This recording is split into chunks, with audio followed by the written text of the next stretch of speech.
परमानंद का समय है। वृंदावन प्रकट उत्सव चंडीगढ़ के तृतीय दिवस में हम आप सब लोग प्रवेश कर रहे हैं।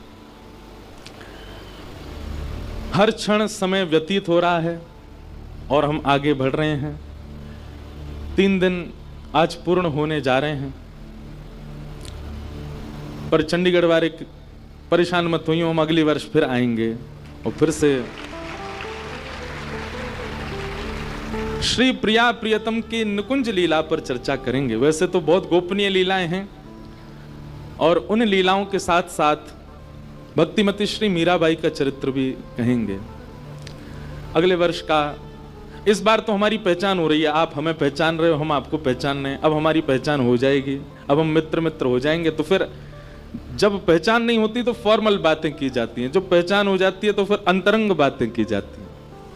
तो फॉर्मल तो अभी भी नहीं चल रही है कथा, अभी भी अंतरंगी हो रही है, लेकिन फिर भी थोड़ी थोड़ी फॉर्मल है। लेकिन परम आनंद परम सुख मिल रहा है। आज हमारे परम मित्र श्री राम जी महाराज भी पधारे हैं।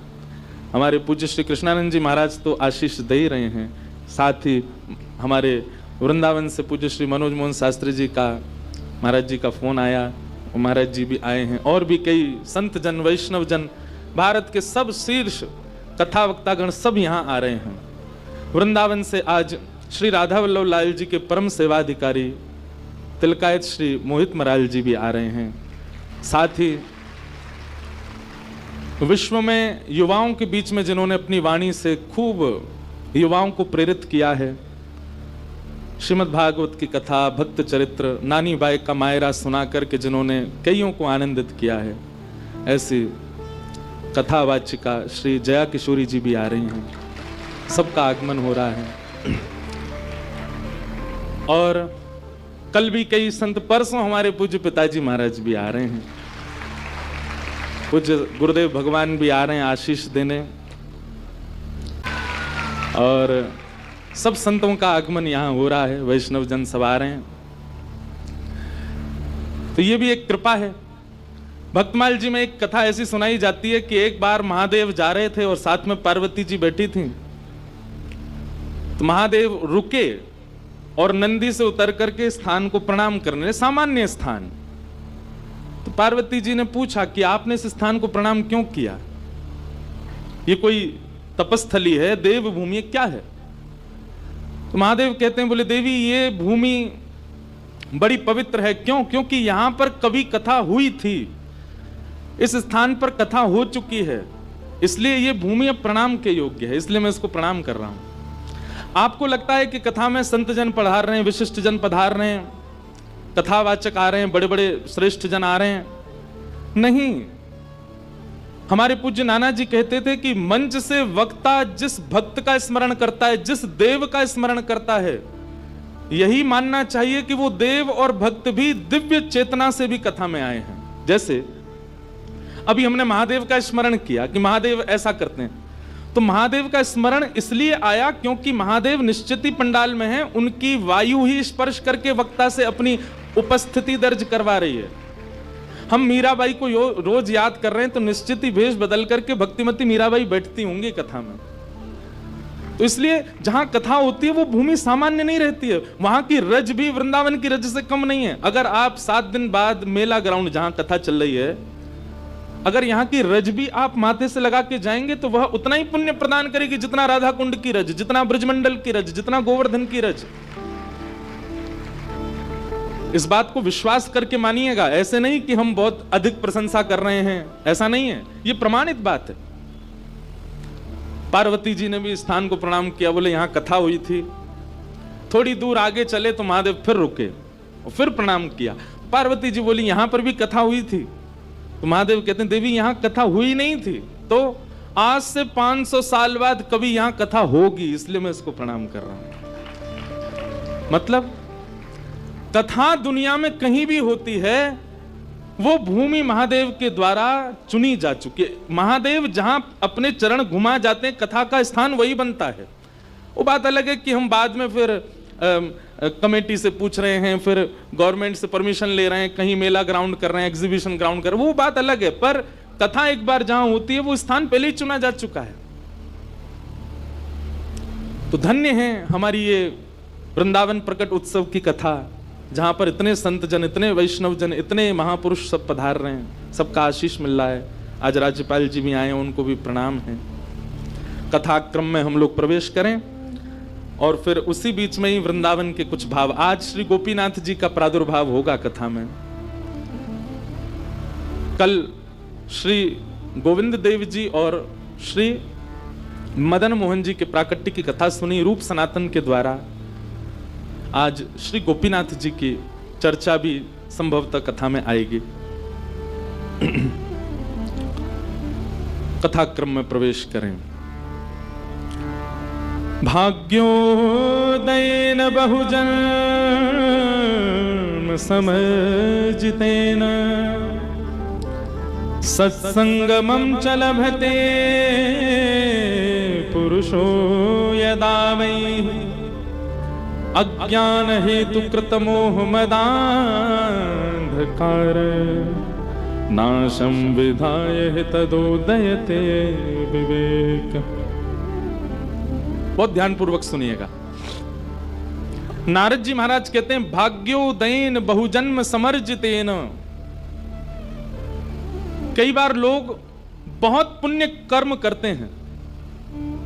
हमारे पंजाब में इतनी सारी कुल देवियां, हमारी ब्रजमंडल की कुल देवी भी धर्मशाला के पास कांगड़ा देवी, ब्रजेश्वरी देवी हमारी कुल देवी हैं।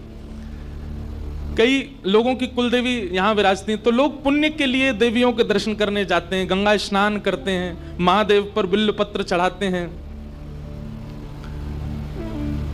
इस प्रकार की कुछ ना कुछ पुण्य अर्जन करने की योजनाएं करते रहते हैं। बहुत ध्यानपूर्वक सुनिएगा। लेकिन कई बार बहुत पुण्य करने के बाद भी, बहुत अच्छा व्यवहार रखने के बाद भी, बहुत अच्छी बुद्धि रखने के बाद भी हमारे साथ अच्छा नहीं होता। कुछ ना कुछ चलता ही रहता है और फिर हम ये सोच में पड़ जाते हैं कि मैंने कुछ इतना खराब तो किया नहीं, फिर मेरे साथ ऐसा क्यों होता है। इसके पीछे दो बातें। पहली बात कि प्रारब्ध व्यक्ति कब भोगेगा ये कोई नहीं जानता, वो कभी भी भोग सकता। आज भीष्म पितामह का चरित्र आएगा कथा में। भीष्म पितामह भगवान श्री कृष्ण से कहते हैं कि मुझसे ज्यादा पापी दुर्योधन, मुझसे ज्यादा पापी दुशासन, मुझसे ज्यादा पापी ये सारे कौरवजन, इन लोगों को इतना कष्ट नहीं हुआ होगा मृत्यु में जितना कष्ट आपने मुझको दिया है। एक बाण एक गदा में सबका वध हो रहा है, मुझको आपने असंख्य बाण मारे। मैंने इतना बड़ा पाप किया है क्या कोई? नाथ, अपने 100 जन्मों की मुझको याद है, मैंने इतना बड़ा, इतना भयावह पाप तो नहीं किया कि आपने मुझे इतनी बड़ी पीड़ा दी। तो भगवान कहते हैं कि भीष्म पितामह 100 ही जन्म होते हैं क्या? 101वां नहीं हो सकता। तुमको 100 जन्मों की याद है और मैं तुम्हें 101वां जन्म बताऊं तो? भीष्म पितामह बोले मतलब मैं बाणों की सैया पर 101वें जन्म का प्रारब्ध भोग रहा हूं। भगवान बोले हाँ। भीष्म पितामह ने हाथ जोड़ लिए, बोले धन्य नाथ, ये आप ही संभालो इस काम को, हमारे तो पूरी बुद्धि घूम जाएगी, हम समझ ही नहीं पाएंगे कि हम किस कर्म का कर्तव्य, किस कर्म का फल भोग रहे हैं अभी। इसलिए भैया वृंदावन रस में रहवे वारे इनको फर्क ना पड़े, जीवन में जो होता रहे। वे तो यही विचार करें कोई जन्म को कब कहां भोग रहे हैं, भैया भोग लो, निवृत्त है लो। जीवन में आने वाले प्रारब्ध जो हैं ये हमारी परीक्षा है। संसार एक विद्यालय है, विद्यालय में जाने वाले को परीक्षा देनी पड़ती है। और यदि विद्यालय जाने वाला बालक ये कहे मैं परीक्षा नहीं दूंगा, ये तो कोई तुक नहीं बैठा ना। इसलिए यहां पर परीक्षाएं होती हैं हमारे प्रारब्ध के रूप में, उनको भोग लेना चाहिए। उसके प्रति यह भावना नहीं रखनी चाहिए कि नहीं नाथ ऐसा क्यों कर रहे हैं, नाथ ये क्यों हो रहा है, नाथ ऐसा क्यों हो रहा है। तो हम जिस विषय पर चर्चा कर रहे हैं वो ये है कि कई बार हम बहुत पुण्य करते हैं, बहुत अच्छा करते हैं, लेकिन फिर भी हमारे साथ अच्छा नहीं होता। तो हम ये सोचते हैं कि वो पुण्य जा कहां रहा है जो हम कर रहे हैं, इकट्ठा हो रहा है, अर्जित हो रहा है। फिर प्रश्न हुआ तो फिर वो इकट्ठा हुआ जो पुण्य है उस पुण्य का फल कब मिलता है? आपको माननी पड़ेगी ये बात, पर ये सत्य है।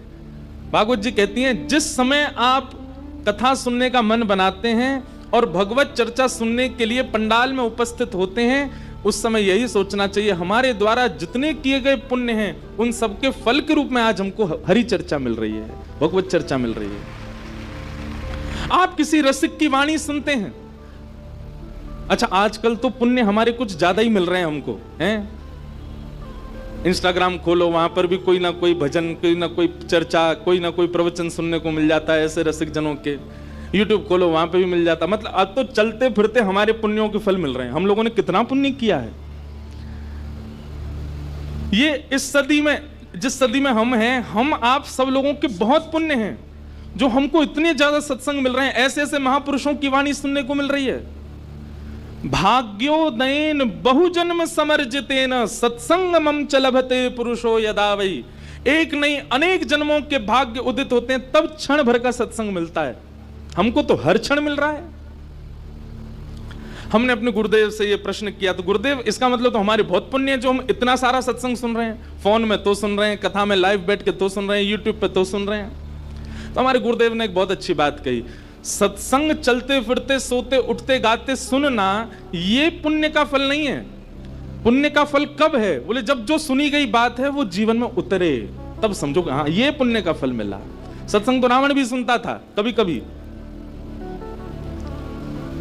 सत्संग तो कभी कभी राक्षसों को भी नारद जी जा करके सुनाते थे, पर उन पर प्रभाव नहीं होता था उसका। तो इसका मतलब ये थोड़ी है कि उनका पुण्य था। पुण्य तब मानो जब वो घटे, जीवन में उतरे।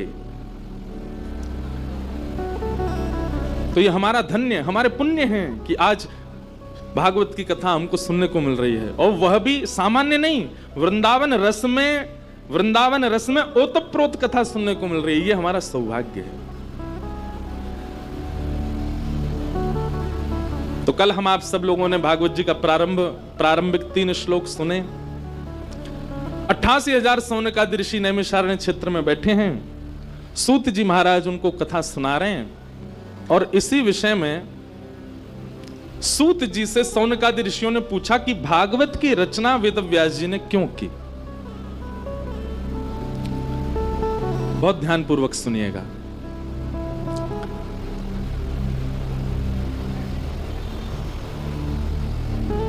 भवतानुदित प्रायं यशो भगवतो मलम् येनैवासौ न तुष्येत मन्ये तद्दर्शनम खिलम्। वेदव्यास जी महाराज जिन्होंने हिंदू वैदिक सनातन धर्म को अनेक ग्रंथ प्रदान किए, मानव कल्याण के लिए वेदव्यास जी ने सबसे पहले 4 वेदों को लिखा। बंधुओं पहले एक ही वेद था, उस वेद का नाम क्या था? प्रणव। प्रणव का मतलब क्या होता है? ओमकार। पहले एक ही वेद था।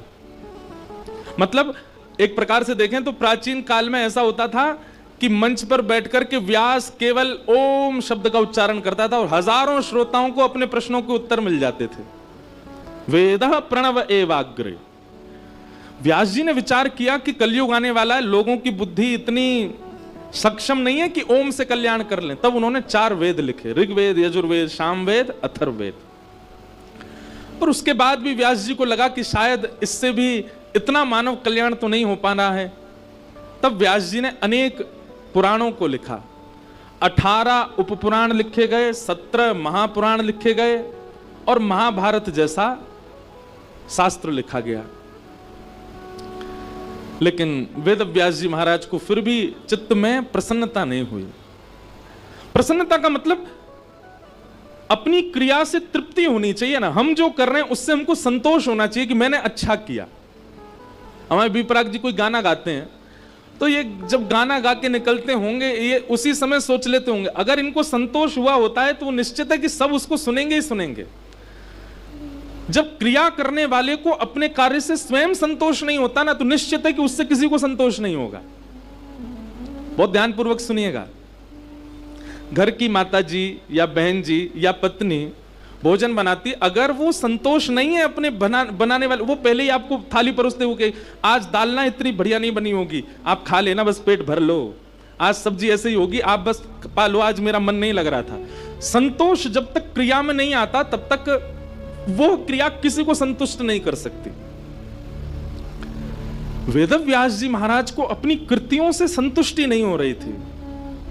उनको कहीं ना कहीं लग रहा था कि मैंने कुछ छोड़ दिया है, कुछ रह गया है। तब वहां नारद जी का आगमन हुआ। ये बहुत बहुत सुंदर प्रसंग है। जो लोग भी अपनी क्रियाओं से असंतुष्ट रहते हैं, बहुत ध्यानपूर्वक सुनिएगा। नारद जी का आगमन हुआ और नारद जी महाराज आकर के बोले, व्यास जी आपके शोक का कारण मुझे पता है। व्यास जी बोले, देखिए मैंने कितनी पोथियां लिख दी, मेरा मन नहीं भरता है, मेरे मन को आनंद नहीं मिल रहा है, क्यों? तब नारद जी ने उनको एक सूत्र बताया। बोले, व्यास जी आपने जितने भी ग्रंथ लिखे हैं, जितने भी पुराण लिखे हैं, सब में 4 बातों को ही घुमा फिरा करके लिखा है। कौन कौन सी 4 बात? इसको कहते हैं चतुर्विध पुरुषार्थ, धर्म, अर्थ, काम और मोक्ष। आपने जितने भी ग्रंथ लिखे उसमें यही लिखा है कि धर्म कैसे किया जाए। आपने जितने भी ग्रंथ लिखे उनमें यही प्रधानता रखी कि अर्थ कैसे कमाया जाए। आपने जितने भी पुराण लिखे सब में यही है कि कामनाओं की पूर्ति कैसे हो।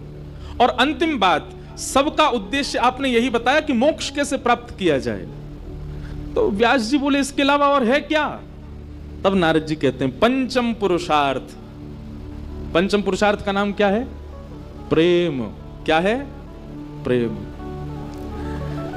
नारद जी कहते हैं, व्यास जी आपने प्रेम को कहीं नहीं लिखा, प्रेम का वर्णन नहीं किया, इसलिए आपका चित्त शांत है। इसका मतलब क्या है? असंतुष्ट रहने वाले लोग ध्यानपूर्वक सुनिए। आपको अपनी क्रिया के प्रति, अपने कर्तव्यों के प्रति यदि प्रेम नहीं होगा, आप असंतुष्टि रहोगे। और क्षमा कीजिए, जिस क्रिया के प्रति आपके चित्त में असंतुष्टि है, उस क्रिया को मत कीजिए, छोड़ दीजिए। करिए वही जिसमें आपका मन लगे। अब देखो, गोस्वामी तुलसीदास जी महाराज ने मानस जी की रचना की, तो गोस्वामी जी ने मानस में एक चौपाई लिखी,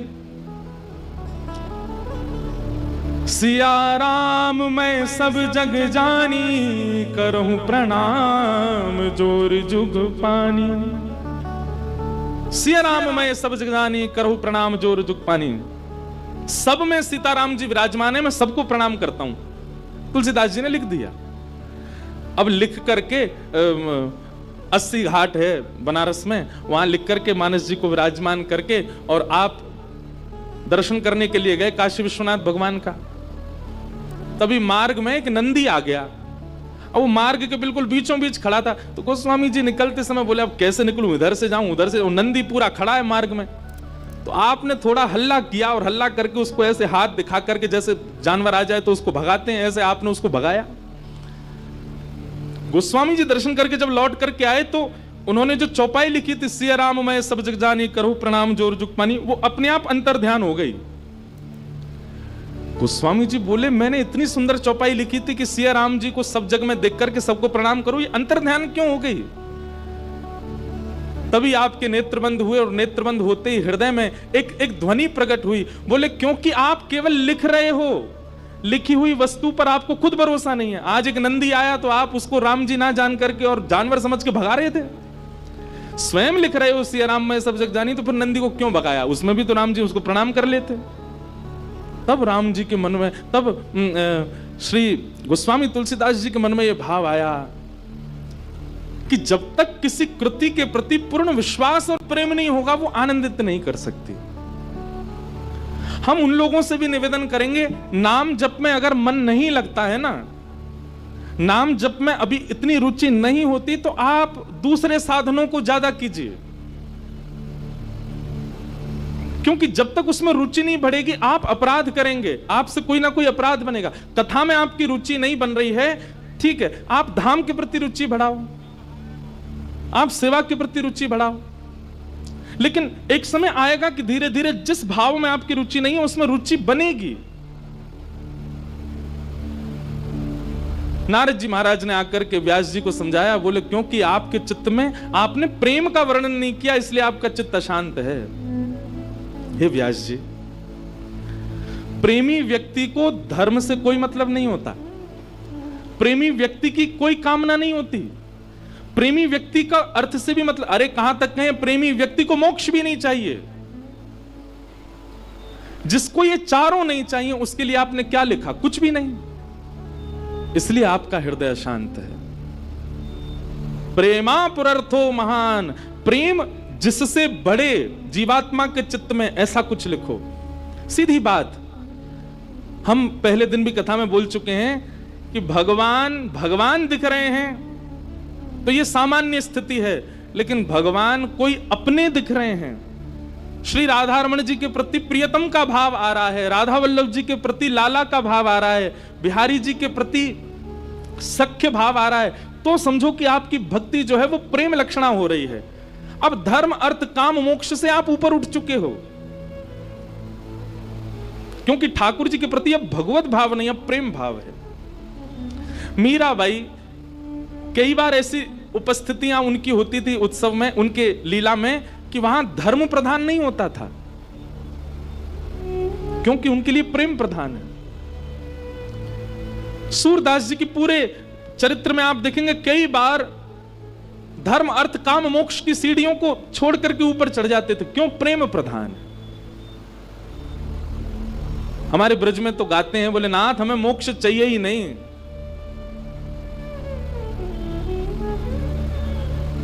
कहाँ करूं वैकुंठ ही जाए, कहाँ करूं वैकुंठ ही जाए, जहाँ नहीं नंद, जहाँ नहीं यशोदा, जहाँ नहीं नंद, जहाँ नहीं यशोदा, जहाँ नहीं गोपी ग्वाल और गाय, जहाँ नहीं गोपी ग्वाल और गाय, कहाँ करूं वैकुंठ ही जाए, कहाँ करूं वैकुंठ ही जाए।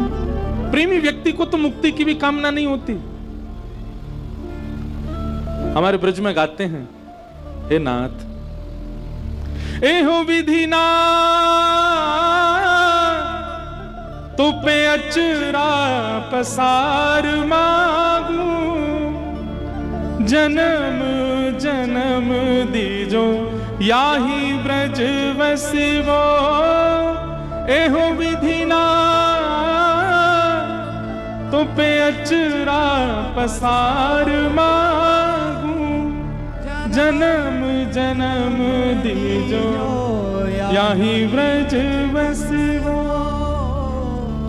अरे ब्रजवासी तो जामे और ठाकुर जी के आगे ऐसे ऐसे अपने अचरा पसार करके बिहारी जी से कहें, हे बिहारी जी, हे राधा वल्लभ लाल जी, हे राधा रमण जी, यदि तुम हम पे नेकऊ रीझ गए हो, तुम हमारी सेवा ते नेकऊ प्रसन्न है गए हो, हमें एक वरदान दे दो। बोले कहा बहुत संपत्ति चाहिए? बोले कछु ना चाहिए। त्रैलोक्य को राज्य चाहिए? बोले कछु ना चाहिए। अच्छा स्वर्ग अपवर्ग चाहिए? बोले बिल्कुल ना चाहिए। तो कहा चाहिए? बोले बस एक कृपा कर दिया, दोबारा ते हमारो ब्रज में ही जन्म है जाए, बस ये कृपा कर दो नाथ, और कुछ नहीं चाहिए।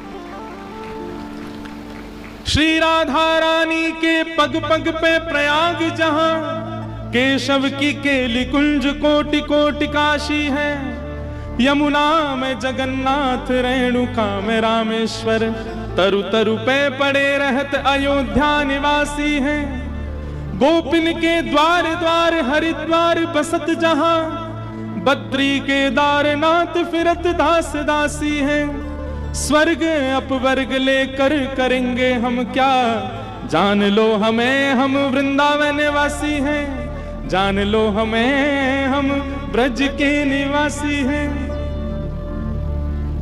वृंदावन की महिमा कैसी पता है? बहुत ध्यानपूर्वक सुनो। पग पग पे प्रयाग जहां, जब आप वृंदावन में पैदल घूमते हैं, एक बात हमारी सुनो, पैदल ही घूमे करो वृंदावन में।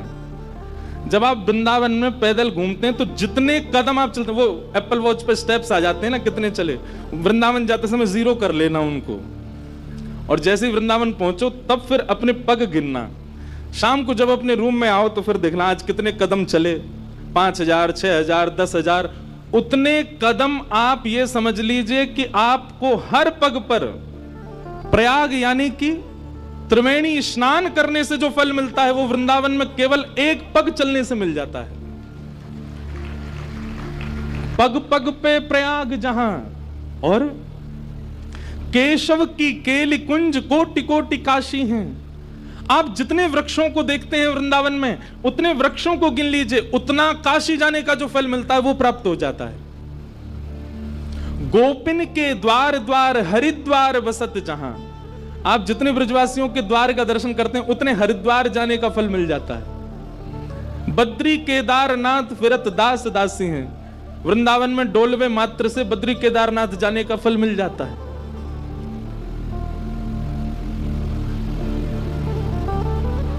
राधा रानी के पग पग पे प्रयाग जहां, केशव की केली कुंज कोटि कोटि काशी हैं। यमुना में जगन्नाथ, जब आप श्री यमुना जी का दर्शन करते हैं तो महाप्रभु श्री जगन्नाथ जी के दर्शन का फल प्राप्त होता है। रेणुका में रामेश्वर, और श्री यमुना जी की जो रेणु है, जो रज है, उसका दर्शन करने से, उसमें विचरण करने से रामेश्वरम जाने का फल मिलता है। तरु तरु पे पड़े रहत अयोध्या निवासी हैं, वृंदावन के हर मोड़ को पार करने से अयोध्या जाने का फल मिल जाता है। गोपिन के द्वार द्वार हरिद्वार बसत जहां, बद्री केदारनाथ फिरत दास दासी हैं। भैया आप लोग तो एक दिन 2 दिन के लिए वृंदावन जाते हो तो आपको ये फल मिलता, हमारा तो जन्म ही वृंदावन में भयो। स्वर्ग अपवर्ग लेकर करेंगे हम क्या, जान लो हमें हम वृंदावन वासी। वृंदावन साधारण नहीं है। तो भवतानुदित प्रायम यशो भगवतो मलम, ये नई वासौ न तुष्येत मन्ये तद्दर्शनम खिलम। बहुत सावधानी से सुनो। नारद जी महाराज आकर के वेद व्यास जी से कह रहे हैं कि व्यास जी, आपने जितने भी ग्रंथ लिखे हैं सब ग्रंथों में चतुर्विध पुरुषार्थ को प्रधान बताया, प्रेम प्राधान्य ग्रंथ आपने नहीं लिखा, इसलिए आपके चित्त को अशांति लग रही है। वेद व्यास जी महाराज बोले तो फिर मैं अब क्या करूं? तब कहा कि आप ऐसे चरित्र लिखो, ऐसे भाव लिखो जिससे सुनने वाले के चित्त में ठाकुर जी के प्रति भगवत भावना आकर के प्रेम भाव प्रकट हो, ठाकुर जी के प्रति प्रेम प्रकट हो, ऐसे भावों की रचना करो। अब वृंदावन बिहारी लाल की जब आप लीलाएं सुनते हैं, वृंदावन चंद की जब आप लीला सुनते हैं, तो ब्रज लीला सुनने से कितने सारे वैष्णवों को ठाकुर जी से प्रेम हो गया। हमारे गोवर्धन में एक सखी, बहुत ध्यान से सुनो सब लोग, गोवर्धन की एक सखी कहीं कथा सुन रही थी, तो कथा में सुनकर के गई कि ठाकुर जी तो गोपीन के घर माखन चुरावे जामे, और इतनो ही ना करें तो क्या करें, वो ठाकुर जी ने अपने सबरे सखा छोड़ रखे हैं गोकुल में। बोले सबरे ताड़ते देखते रह करो, जा गोपी के यहाँ बढ़िया माखन निकल रहो हुए करे, मोए आके बताए करो, वा के घर में माखन चोरी करवे जाऊंगो। सो सबरे सखा बस यही देखते रहे, ढूंढते रहे कौन सी गैया को बढ़िया वारो मक्खन को माखन निकलो है, सो लाला को संदेशा पहुंचानो, लाला चोरी करवे आएगो। अब ये कथा वो सामान्य सी सखी बैठ करके सुन रही थी, लेकिन उसने वो कथा को शब्द रूप ना मान करके उसको वास्तविक लगने लगा, और वास्तविक भाव का ये प्रभाव हुआ कि उसने अपने घर में बढ़िया सोची कि मैं हूं ऐसा मक्खन निकारूं कि ठाकुर जी मेरे घरों चोरी करवे आमे। ब्रजभाषा समझ आ रही है ना? चंडीगढ़ कोई विलायत नहीं है, इतनी तो समझ ही सको। और भैया इतना नहीं समझ पा रहे हो तो फिर काय को वृंदावन जा रहे हो, और ये वृंदावन प्रकट उत्सव है, ब्रजभाषा तो होएगी। तो वाकई मन में भाव आयो। अच्छा एक और बात बताऊं, दुनिया में सब जगह कथा होती है, सब जगह ब्रजभाषा नहीं निकलती, मेरे से यही निकल रही है, और जेऊ ना पता क्यों निकल रही है। यहां तो 80 तुस्सी में काम होता है, और हम 3 दिना से मोए तोय पे चल रहे हैं, मोए जे नहीं चाहिए तोय जे चाहिए। पंजाबी बड़ी प्यारी भाषा पर हमसे नेकऊ ना है बोले। हमारे राम जी महाराज बहुत बढ़िया बोले, हमारे बी पराग जी तो गाती पंजाबी में, इनका एक गाना आया अभी अभी तो मैंने इनसे कहा, मैंने कि सुनो आप क्या गा रहे थे, मुक्के पैसी मैंने कि उसका मतलब क्या, मतलब मुक्का मार? बोले अरे नहीं महाराज, वो मुक्के पैसी का मतलब वो नहीं है। फिर उन्होंने मुझे अर्थ बताया, बोले इसका अर्थ ये है। मैंने ओहो, मैंने कि भाई क्षमा करो, हमको पंजाबी नहीं आती, इसलिए मैं अर्थ का अनर्थ लगा देता हूं। मैं फिर भूल गया मुक्के पैसे का मतलब था क्या है। मुक्के पैसे मतलब खत्म हो गया मैं। वाह, मुक्का से भी वही होता है। तो आनंद की बात। तो ब्रजभाषा सुनो भैया। सखी ने कथा सुनी, कथा सुनकर के वाक्य मन में भाव आई, मैं हूं ऐसो मक्खन निकारूंगी, ठाकुर जी मेरे घर चोरी करवे आमे। अभी की बात है, इसी कलिकाल में।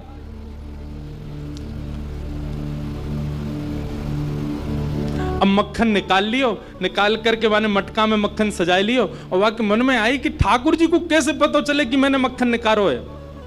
तो दर्शनार्थी दर्शन करने जाते थे, उन्हीं दर्शनार्थियों में मक्खन लेके जाती।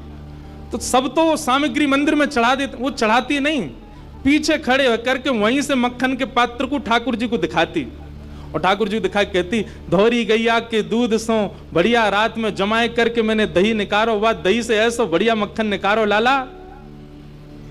लेकिन ये मैं तो दे के ना जाऊंगी, अपने घर में छीका पे लटकाए के रखूंगी, तेरी इच्छा होए तो चोरी करवे आ जाइयो।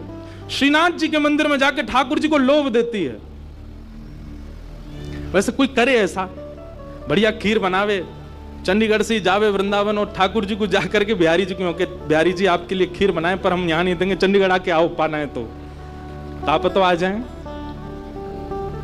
लेकिन भैया एक बात बताएं, सोची समझी सूझबूझ से सेवा नहीं होती। सेवा तो अचानक आपके भाव से हो जाती है, बस सोच समझ करके करने वाला वो प्रेम नहीं होता। प्रेम सोच समझ के थोड़ी किया था, प्रेम तो हो जाता है जिसमें प्रेमी को सोचना पड़ता है कि अब मैं क्या करूं, वो प्रेम नहीं है। तो समझो प्रेम वहां घटा है, बस अपने आप हो जाए, सहज भाव से कुछ कर दिया और वो हो गया, वो प्रेम है। सखी ने मक्खन ऐसे ठाकुर जी को दिखाया, लाला मेरे घर चोरी करवे आ जा, ऐसा बढ़िया मक्खन है। और वहां ने सब बता दियो, मंदिर से निकल के सीधे जाओगे, पोखरते दाएं मुड़ जाइयो, वहां से बाएं मुड़ जाइयो, वहां सीधे आइयो, वहीं मेरो घर है, और मैं घर के सब लोग सो जामे रात्रि में, तब आए जाइयो, चुपचाप चोरी करके जाइयो। लाला मैं बस इतना देखना चाहूं, सुबह उठूं तो मेरे मटका को मक्खन खत्म है गयो, मैं वही से प्रसन्न रह जाऊंगी कि लाला आयो। मुझे इच्छा ना है कि मैं तेरो दर्शन करूं, मैं तो पकड़ूं, मेरा मन बस ये कि मैं जो सामग्री बनाऊं तुम पाके चले जाओ। एक दिन निकल गया, ठाकुर जी नहीं आए। रोज सुबह सखी उठती है और मटकी उतार करके देखती है मक्खन तो ज्यों को त्यों रखो है अभी भी। दूसरे दिन फिर नया मक्खन निकल, फिर गई ठाकुर जी को, लाला तू मान ना रहो मेरी बात, मैं तोकू दावे ते कह रही हूं, ऐसा मक्खन तेने पायो नहीं होगा, तो एक बार आ जा। दूसरे दिन भी ठाकुर जी नहीं आए, तीसरे दिन फिर आए गई, फिर से आकर के ठाकुर जी को लोभ दे। अब वो रोज नए नए मक्खन निकाल के लावे और पीछे से ठाकुर जी को दिखावे। तो श्रीनाथ जी मंदिर में खड़े हैं, ऐसे कटाक्ष नीचे नेत्र हैं, सामने कुंभन दास जी बैठकर के कीर्तन सुना रहे थे। ठाकुर जी खड़े खड़े खड़े खड़े, ठाकुर जी के मुख में से लार टपकन लगी, यहां पे लार गिरन लगी, और वह लार को सामने बैठे भाई कुंभन दास जी ने देख लियो। कुंभन दास जी बोले, जय जय जय जय जी, लार कैसे निकल रही है, का है गो, भूख लग रही है का? तो ठाकुर जी तो कुंभन दास जी से बात करते थे। ठाकुर जी, एक कुंभना, एक सखी आवे रोज और पीछे खड़ी खड़ी वहीं ते मक्खन दिखावे मुझे, और मुझको रोज लोभ दे के जाए, तुम चोरी करवे आ जाओ, तुम चोरी कर। अब मुझे तो यूं भय लगे, जो कलिकाल है, जो कलयुग है, कलयुग में मैं यदि सचल है गयो तो सब पकड़ लेंगे मुझको। अब मैं बाकी यहां कैसे जाऊं, मेरे खावे को बड़ो मन कर रहा है। कुंभन दास जी के नेत्र सचल हो गए, बोले, जय हो नाथ, आपके रसोई घर भंडार में कोई कमी है? अरे इतनो मक्खन, इतनो दही, इतनो दूध, इतनी गौशाला, इतनी गैयान को दूध रोज आपके मंदिर में आवे, वही सखी कोई क्यों चाहिए? बोले, अरे तो तू नहीं समझेगो, वो बड़े प्रेम ते आवे और सब तो चढ़ा जामे यहाँ पे। अब देखो, हमने कोई सामग्री मंदिर में चढ़ाई, भोग लगी कि नहीं हमको क्या पता, इतने लोग लाते हैं सामग्री, सबका भोग लगता है, कोई जरूरी थोड़ी। पर वाक्य मन में ये भावना है कि तुम मेरे घर आओ, दर्शन भले ही मत दो, पाके चले जाओ, मुझको ये लगे कि हाँ तुमने पा लियो। कुमनदास जी बोले जय जय, तो बताओ कहा करनो है, चलें चोरी करवे। कुमनदास जी बोले जे द्वापर ना आए, कलयुग है, सोटा पड़ेंगे तुम मुंह पड़ेंगे मुंह। कहा समाचार जागो, जय जय पिट गए हो। ठाकुर जी पिट गए। ठाकुर जी बोले ना ना पिटेंगे तो ना, हम खैर इतनी तो हमारी अभ्यास है चोरी को, लेकिन अकेलो ना जाऊंगा, तू चले तो चले। कुमनदास जी बोले मैं बड़ो बूढ़ो। कुमनदास जी ये कौन से पता है? ये मैं खुद भूल गया, ये सबसे आगे वाले कुमनदास ही हैं, वीणा लेके बैठे। कुमनदास जी बोले मैं बड़ो बूढ़ो, मैं कैसे जाऊंगा? बोले कछु मत करियो, बस फुर्ती रखियो फुर्ती, बाकी सब मैं संभाल लूंगा। बड़ी प्यारी कथा है। इस कलिकाल में रात्रि में ठाकुर जी की शयन आरती हुई, ठाकुर जी शयन को चले गए, सब दर्शनार्थी अपने अपने घर को, मंदिर परिसर के सब लोग अपने घर को चले गए। ठाकुर जी ने कुमनदास को इशारा कर दिया, बोले जैसे सब जाएं पीछे खिड़की पे आ जाइयो। सब चले गए। जैसे कपाट बंद हुए, कुमनदास जी पीछे खिड़की पे खड़े हैं, प्रतीक्षा कर रहे हैं। इतने में कहा देखो खिड़की में से साक्षात श्रीनाथ जी सचल है करके निकल करके बाहर आ रहे हैं, और आए करके कुमनदास जी के कंधा पे अपने दोनों पांव लटकाए लिए बैठ गए, और ऐसे मूड पकड़ लियो सिर। बोले चल कुंभना। बोले जानो कहां को? बोले तू चल, मैं बता रहा हूं ना, यहां से सीधे चल, आगे पोखर आएगा, माते दाएं मुड़ जाइयो, फिर माते बाएं मुड़ जाइयो, बाएं तो फिर सीधे जाइयो, सीधे तो फिर बाएं मुड़ जाइयो, मही हवा को घर। कुमनदास जी बोले पूरी दुनिया आपका पथ जानती है, पर आप अपने प्रिय का पथ जानते हो नाथ। ये सौभाग्य है उस सखी का कि आप उसका पथ जानते हो, आप उसका मार्ग जानते हो। कुमनदास जी ने दोनों पांव पकड़ रहे, छोटे से ठाकुर जी कंधा पे बैठे हैं और सब बता रहे हैं यहाँ तो मुड़ जा, यहाँ तो मुड़ जा, सीधा चल। अब देख जे आगोवा गोपी को घर, अब मैं मुख्य द्वार ते तो जाना सके, तो कहा कियो अपनी पीतांबरी फेंकी ऊपर छत पे, और वहां पे के ऊपर ठाकुर जी चढ़ गए, पर कुमनदास खींच लियो और छत से सीधे अंगना में पहुंचे। वहां देखी एक छींका पे मक्खन रखो। ठाकुर जी देख वो धरो। कुमना तू खड़े हो जाओ, मेरे पाम पकड़ लियो, देख या मक्खन खाएंगे हम। कुमनदास जी खड़े हैं और ठाकुर जी अभी तो लटका के पाम बैठे भाई, अब ठाकुर जी ने दोनों कंधान पे पाम धरे, सिर पकड़ करके धीरे धीरे उठे, छींका पकड़ लियो, और छींका में ते ठाकुर जी मक्खन निकाले और मक्खन निकाल के चाटे और प्रेम से पामे। कुमनदास जी बोले जय जय, मैं हूं आया हूं संग में, मुंह पे पवाए दो। अरे अरे मैं तो भूल ही गया, रुक जा, बड़ो जोर का मक्खन है। निकाल करके ठाकुर जी ने पायो, और जितनो जीव में आयो बाकी जो बच गयो, ऐसे नीचे हाथ करके कुमन जल्दी मुंह खोल अपनो।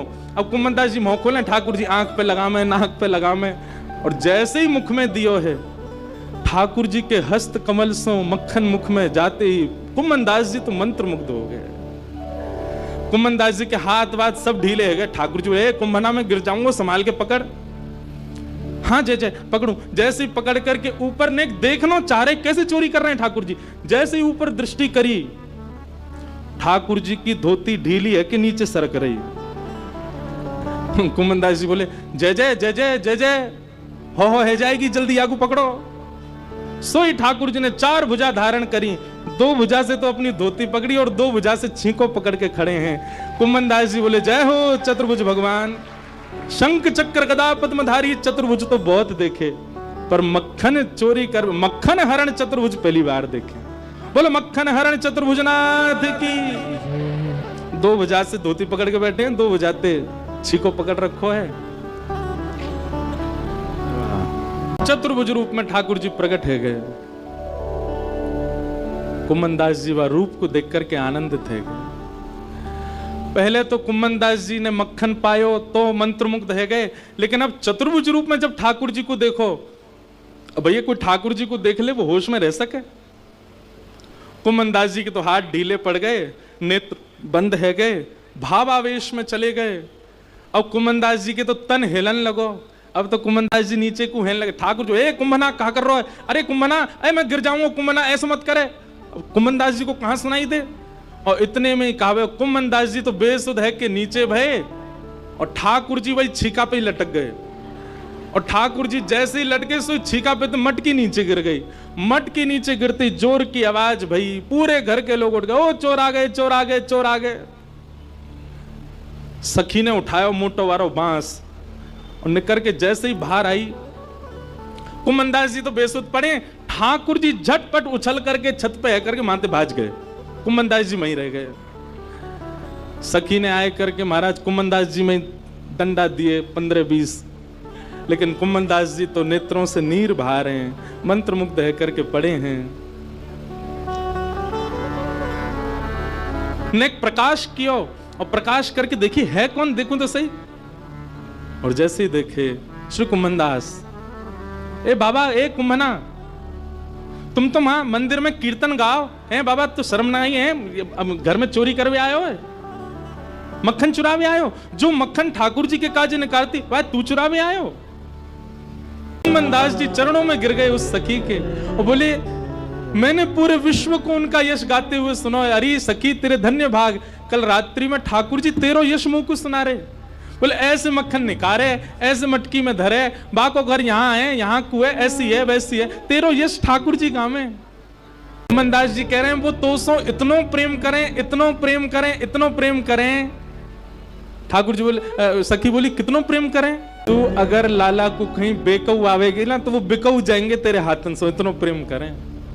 नारद जी महाराज यही समझा रहे हैं व्यास जी को कि व्यास जी आप ऐसा यश लिखो ठाकुर जी का जिसको सुनकर के श्रोता को ठाकुर जी से प्रेम हो। आप उनको भगवत तत्व में मत दिखाओ, उनके प्रति श्रद्धा उठे, विश्वास उठे, समर्पण उठे, ये सामान्य बात है, पर उनके प्रति प्रेम उठे ऐसा यश गाओ। तब वेद व्यास जी महाराज ने श्रीमद् भागवत ग्रंथ की रचना की। बोलो भागवत महापुराण की। श्रीमद् भागवत का एक ही उद्देश्य है, आपके भीतर श्रद्धा प्रकट करना नहीं, आपके भीतर आस्था प्रकट करना नहीं, आपके भीतर ठाकुर जी के प्रति अनुराग प्रकट करना नहीं, आपके चित्त में ठाकुर जी के प्रति प्रेम प्रकट हो। वो प्रेम के अधिकारी केवल वही हैं और कोई है ही नहीं संसार में। ये भागवत जी प्रस्तुत करते हैं, इसलिए भागवत जी की रचना सामान्य नहीं है। भागवत ग्रंथ,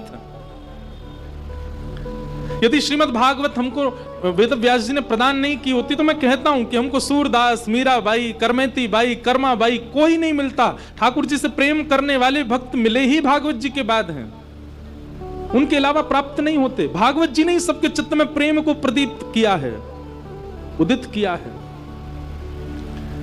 ऐसी भागवत जी की रचना हुई और श्रीमद् भागवत रचना करके वेद व्यास जी महाराज ने सबसे पहले श्रीमद् भागवत जी को अपने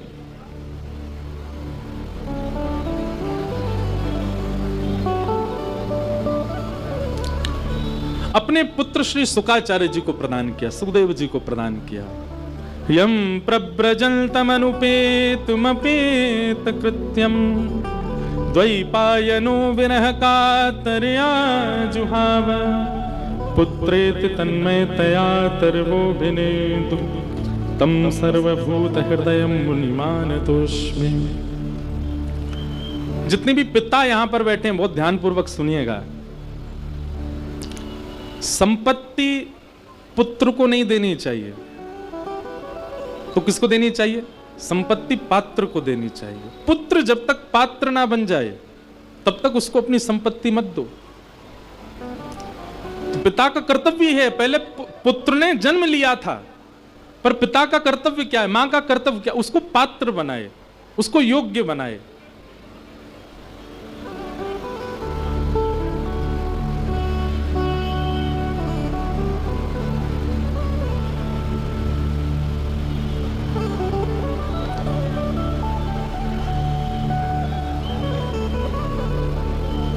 बोलो वृंदावन बिहारी लाल की। क्या बता रहा था मैं? हाँ, पात्र बनाए।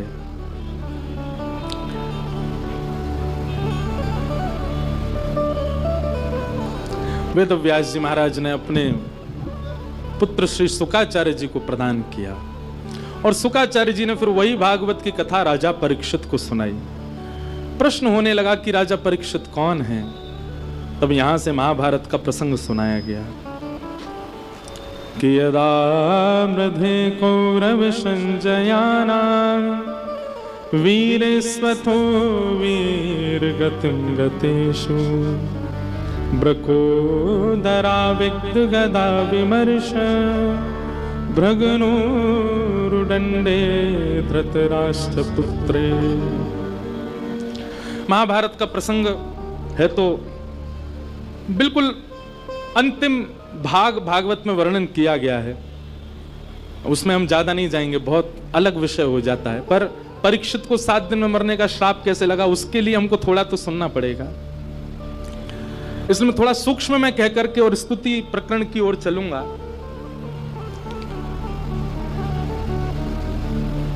पांडव जब युद्ध जीत गए, उन पांडवों को छल पूर्वक मारने के लिए अश्वत्थामा ने अर्धरात्रि में जाकर के प्रयास किया मारने का, पर पांडवों को भगवान कहीं और ले गए। उसने सोते हुए द्रौपदी के 5 पुत्र मार दिए।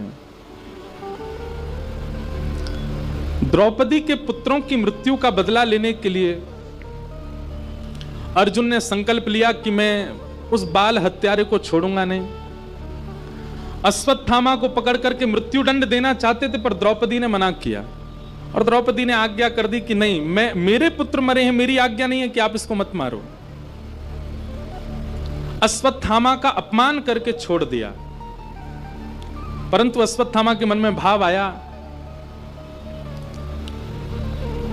बदला तो मैं लूंगा पांडवों से, और बदला लेने की भावना से पांडवों के एकमात्र बचे हुए वंशधर को मारने के लिए, उत्तरा के गर्भस्थ शिशु को नष्ट करने के लिए उसने ब्रह्मास्त्र छोड़ा। भगवान ने उत्तरा के गर्भ में प्रवेश करके बालक की रक्षा की। वही बालक परीक्षित हैं। जो लोग आते जा रहे हैं चुपचाप आके बैठ जाओ, बेचारे ऐसे लग रहे हैं जैसे कैद से छूट के आए हैं सबरे। आज सिक्योरिटी वालों ने इनको आने नहीं दिया, बेचारे अब आ रहे हैं। आपकी खुशी बहुत अच्छी लग रही है, पर ऐसी लग रही है जेल से छूट के आए हो। चुपचाप आके शांति से बैठ जाओ। वैसे एक बात कहें, आप लोग बाहर जब जाते हैं ना पंडाल से, तो वास्तव में आप फिर से कैद में चले जाते हैं संसार के में। लेकिन जैसे ही आप कथा में आते हैं, मानो ऐसे ही लगता है कि कैद से छूट के मुक्त हो गए हों, अपनों के पास आ गए। अपने कौन है? श्री श्याम सुंदर, श्री किशोरी जी। इसलिए बड़ी प्रसन्नता है, आप सब छूट छाट के आए हो, बैठ जाओ। तो उत्तरा के बालक की भगवान ने रक्षा की। वही बालक परीक्षित है। हमारे पूज्य पिताजी महाराज के पूज्य गुरुदेव अनंत श्री विभूषित श्री रामानुज प्रपन्नाचार्य गुरु जी, वे अपनी टीका में एक बहुत अच्छी बात लिखते हैं, बहुत सावधानी से सुनना। उनका कहना ऐसा है कि जिस व्यक्ति ने अपने संपूर्ण जीवन में श्रीमद् भागवत का आश्रय लिया है, जय हो, पूज्य श्री भगवत धाम वाले महाराज जी हमारे मध्य पधारे हैं। बोलो गंगा मैया की जय जय। बिल्कुल ध्यान पूर्वक बैठो, बहुत ध्यान पूर्वक सुनिए। जिस व्यक्ति ने अपने जीवन में श्रीमद् भागवत जी का आश्रय लिया है,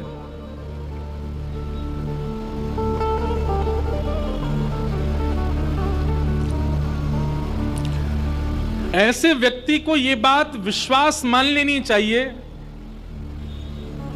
कि जिस प्रकार परीक्षित की रक्षा ठाकुर जी गर्भ में जाकर के करके आ चुके हैं, हमारी रक्षा भी ठाकुर जी नहीं की है। क्यों? ठाकुर जी ने परीक्षित की रक्षा क्यों की? कारण एक ही है,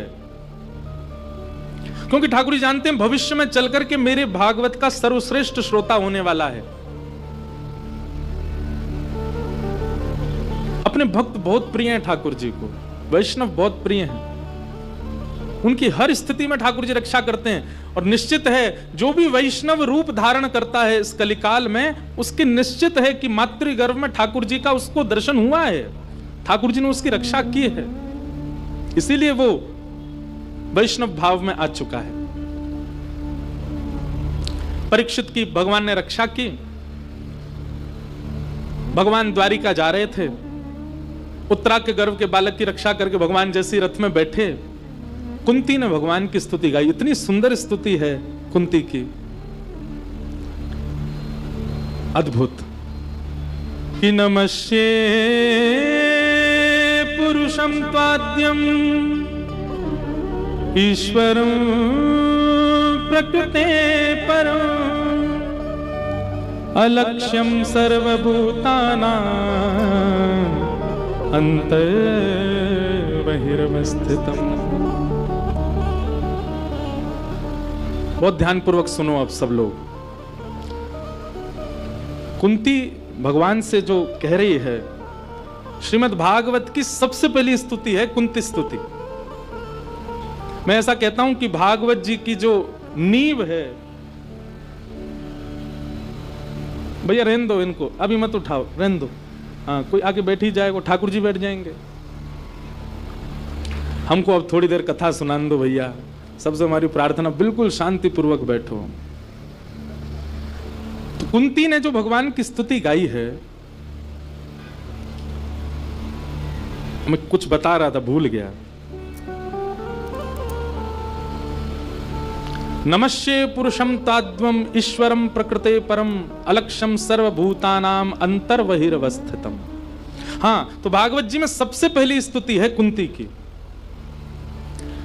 मैं कहा करता हूं, महाभारत के 3 पात्रों को अपने जीवन में जरूर देखिएगा, जरूर सुनिएगा, और तीनों के नाम क से प्रारंभ हैं, कुंती, कर्ण और कृष्ण।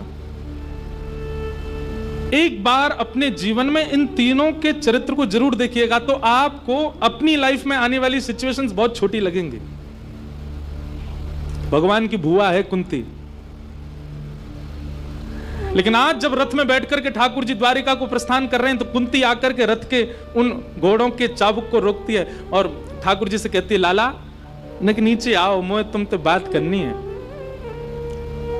ठाकुर जी नीचे उतर गया, बुआ कहो क्या बात है। कुंती तुरंत भगवान के चरण में प्रणाम करती है। भगवान बिल्कुल विचलित हो गए, बोले बुआ चरणों में प्रणाम कर रही है। ठाकुर जी ने बुआ को उठाया, हृदय से लगाया। बुआ आप मुझे प्रणाम क्यों कर रही हो?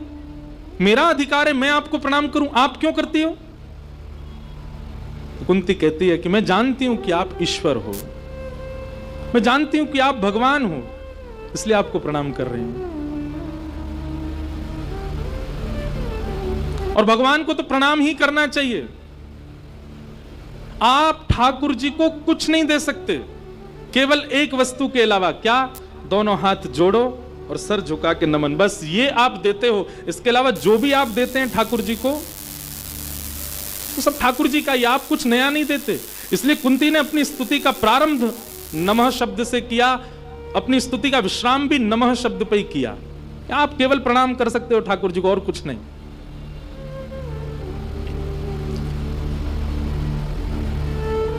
भगवान कह रहे हैं, बुआ अब ये क्या मेरे को भगवान भगवान बोल रही हो? कुंती कहती मैं बोल नहीं रही हूं, मैं वास्तविकता आप भगवान हो, इसलिए आपको प्रणाम कर रही हूं। ठाकुर जी बोले, अच्छा मैं भगवान हूं? बोले हाँ। तो बुआ एक बात बताओ, भगवान तो सर्वव्यापी होता है। अब देखो ठाकुर जी अपने ही तत्व को अपने भक्त से सुनना चाह रहे हैं। भगवान कहते हैं मैं भगवान हूं। बुआ बोले हाँ भगवान हूं। तो भगवान तो सब जगह होता है। बोले हाँ। तो फिर मेरे द्वारिका जाने से आप विचलित क्यों हो रही हो? मैं तो भगवान हूं, मेरा निवास तो सर्वत्र है। इसका इतना सुंदर उत्तर देती हैं कुंती कि माया जवनिका छन्न आज्ञातोक्षजमव्ययम् न लक्ष्यसे मूढ़दृशा नटो नाट्यधरो यथा। नाथ, आप सब जगह विद्यमान हो, पर हमारी दृष्टि का दोष आपको देखने नहीं देता। कौन सा दोष? माया। सबरे काम आज ही होंगे, कथा में बोलेंगे भी आज ही, माई के आज ही खराब होएगा। लेकिन हमने एक बात कही थी ना कि कथा में यदि लाइट जावे, माइक में कुछ गड़बड़ी हो, कुछ भी इस प्रकार छेड़छाड़ चले तो यूं ही समझो ठाकुर जी आए हैं कथा में। लो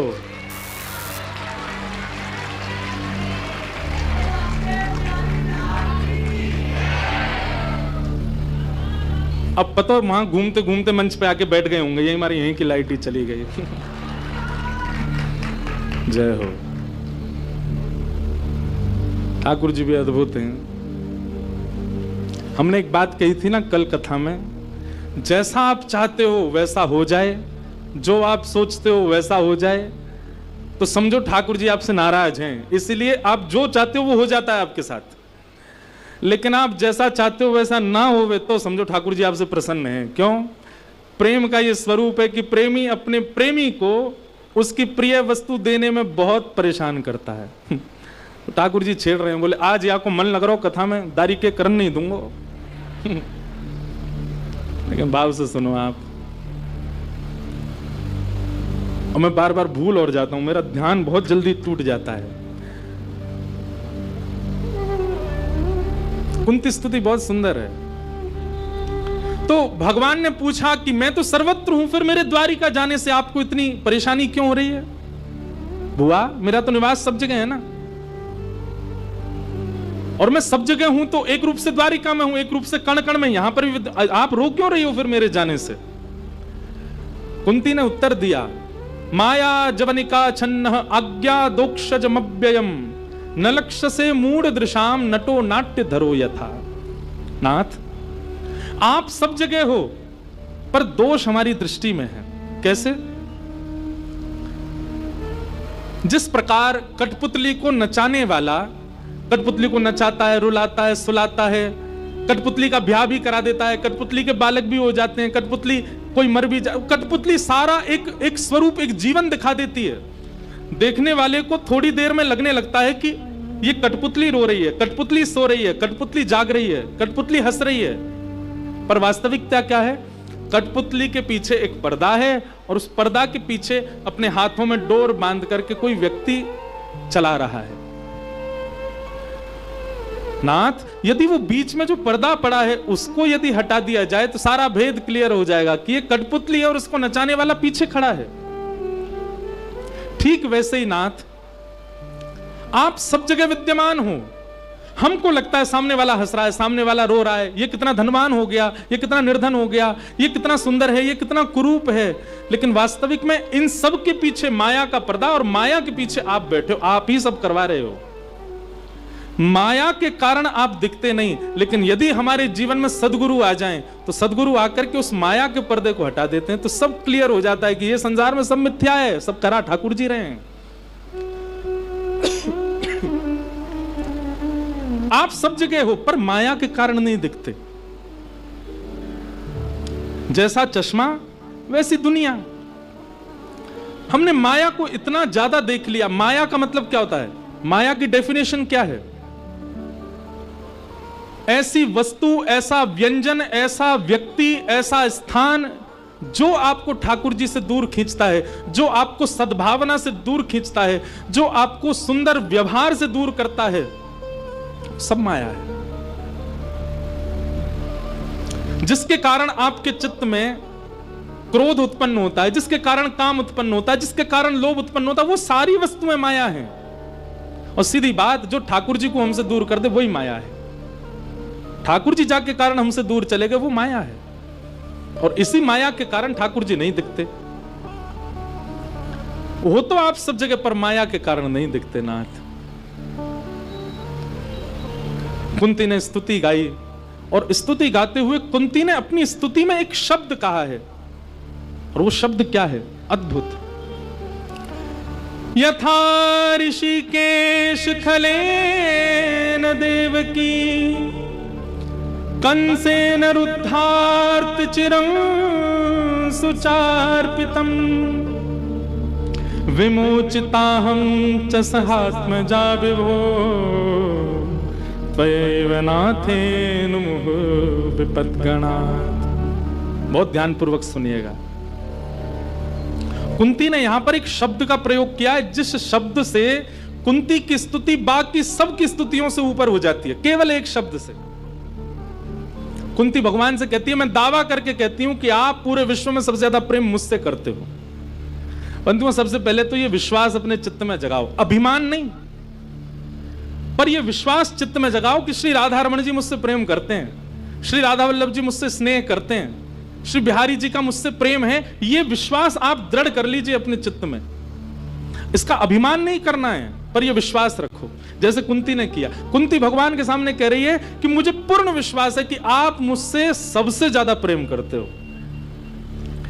भगवान सामने खड़े खड़े मंद मुस्कान, अच्छा हुआ, आप कैसे कह सकते हो कि मैं आपसे सबसे ज्यादा प्रेम करता हूं? तब कुंती कहती है, कंस ने आपसे पूर्व जन्म लेने वाले 6 बालकों को मार दिया था, देवकी मैया के। यथा ऋषिकेश खलीन देवकी कंसेन रुद्धार्थ चिरम सुचार्पितम। देवकी मां ने आपसे पहले 6 बालकों को जन्म दिया, उन 6 बालकों को कंस ने मार दिया। आपने अपने सगे बड़े 6 भाइयों की रक्षा नहीं की, पर मेरे 5 पुत्र पांडवों की आप ऐसे रक्षा कर रहे हो पूरे महाभारत युद्ध में, जैसे कोई छाया किसी के साथ में रहती, ऐसे आप पग से पग मिला करके घूम रहे हो। क्यों? क्योंकि वो मेरे बालक हैं, क्योंकि वो मेरे पुत्र हैं। इससे यह बात प्रमाणित होती है कि आप मुझसे बहुत प्रेम करते हो, देवकी से भी ज्यादा प्रेम करते हो। लेकिन नाथ, मैं भी आपसे एक बात कहना चाहती हूं। क्या? अब यहां पर वो शब्द प्रयोग किया, शब्द बहुत छोटा सा है लेकिन उसकी महिमा बहुत बड़ी है। क्या? त्वयैव नाथेन मुहुर्विपद गणात्। कुंती कहती है, बोले नाथ, इस संसार में अपना कहने योग्य केवल आप हो, केवल आप मेरे हो और दुनिया में कोई मेरा नहीं है। आप कहोगे महाराज जी इसमें कौन सी बड़ी बात थी? हम सबको अपना मानते हैं, ये भी मेरा है, ये भी मेरी है, वो भी मेरा है, वो भी मेरा है, और सब मेरों के साथ साथ ठाकुर जी भी मेरे हैं। लेकिन कुंती अपने बच्चों के सामने, अपने परिवार के सामने, 5 पांडवों के सामने कहती है, त्वयैव नाथेन, केवल आप मेरे हो और कोई मेरा नहीं है, केवल आप मेरे हो।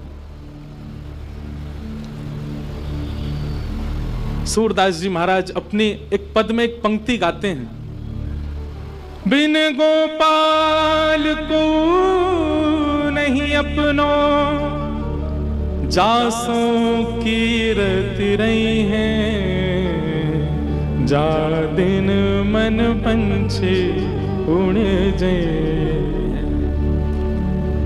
ये शब्द और किसी ने प्रयोग नहीं किया अपनी स्तुति में, सबने सबको अपना बता करके फिर ठाकुर जी को अपना बताया। पर कुंती कहती है कि मेरा कोई भी नहीं है नाथ, केवल आप हो, केवल आप ही मेरे हो और कोई मेरा नहीं है। त्वयैव नाथेन मुहुर्विपद गणात्। और पूरी स्तुति गाते हुए कुंती अंत में भगवान से कहती है कि नाथ, स्तुति तो बहुत बड़ी है कुंती की, पर मध्य में कुंती कहती है कि मैं आपसे कुछ मांगना चाहती हूं, आप परमात्मा है ना, मुझे एक वस्तु दे दीजिए। भगवान कहते हैं क्या चाहिए, मांगो। तब कुंती कहती है, विपदः सन्तु न सस्वत् तत्र तत्र जगद्गुरो, भवतो दर्शनम यत् स्यात् पुनर्भव दर्शनम। नाथ, इस संसार में जितनी भी पीड़ाएं हैं, जितनी भी कष्ट हैं, जितने भी दुख हैं, जितने भी दारिद्र हैं, वो सब मेरे जीवन में आ जाएं, ऐसी कृपा कर दो। मुझे इतना कष्ट दे दीजिए, इतनी पीड़ा दे दीजिए कि मैं उस पीड़ा में ही रहूं नाथ, बस ऐसी कृपा कर दीजिए। भगवान कृष्ण कहने लगे, बुआ तेने अपना पूरा जीवन कष्ट पीड़ा में निकाल दिया और आज तू फिर से पीड़ा मांग रही, क्यों? अरे देख, युधिष्ठिर के सिर पर हस्तिनापुर का राज्य मुकुट रखा है, महाभारत का युद्ध तेरे बालक जीत गए हैं, अब तो खुशी के दिन आए हैं, अब तो आनंद के दिन आए हैं, तो फिर से पीड़ा मांग रही है। कुंती भगवान से कहती, बोले नाथ, मुझे पीड़ा का सुख नहीं है, पर मैंने ये अनुभव किया कि जब से मेरे बालक हस्तिनापुर के राजा बने हैं, तब से आपने रट लगा रखी है कि अब मैं द्वारिका जा रहा हूं, अब मैं द्वारिका जा रहा हूं, अब मैं जा रहा हूं। हम लोग 14 वर्ष के वनवास में थे, लाक्षा भवन में जलाने का प्रयास किया, हमारे यहां पर ऋषि को भेज दिया, हजारों शिष्यों के साथ जाओ, जाकर के पांडवों के यहां भोजन करके जाओ। हर स्थिति में आपने आकर के हमारी रक्षा की, महाभारत के युद्ध में आपने रक्षा की। लेकिन आज जब हमारे जीवन में सुख आया, हमारे जीवन में आनंद आया, तो आप हमें छोड़ करके जा रहे हो। नाथ, मुझे दुख नहीं चाहिए, मुझे आप चाहिए। पर यदि आप दुख की घड़ी में ही साथ रहते हो तो मुझे वो दुख चाहिए। हमारे वृंदावन राधा वल्लभ परंपरा के एक रसिक हुए भोरी सखी। भोरी सखी जी का इतना सुंदर पद है, ऐसो दुख दीजो ही हमार, बिनु पद कंज छटा दृग देखे, को सुहावे नाही, ऐसो दुख दीजो ही हमार। बस्ती छोड़ एकांत बिठावे, बस्ती छोड़ एकांत बिठावे, बातन सो घबराही, बातन सो घबराही, ऐसो दुख दीजो ही हमार, ऐसो दुख दीजो ही हमार। भोरिए से दुख बिन प्यारी, भोरिए से दुख बिन प्यारी, जीवन व्यर्थ गवाही,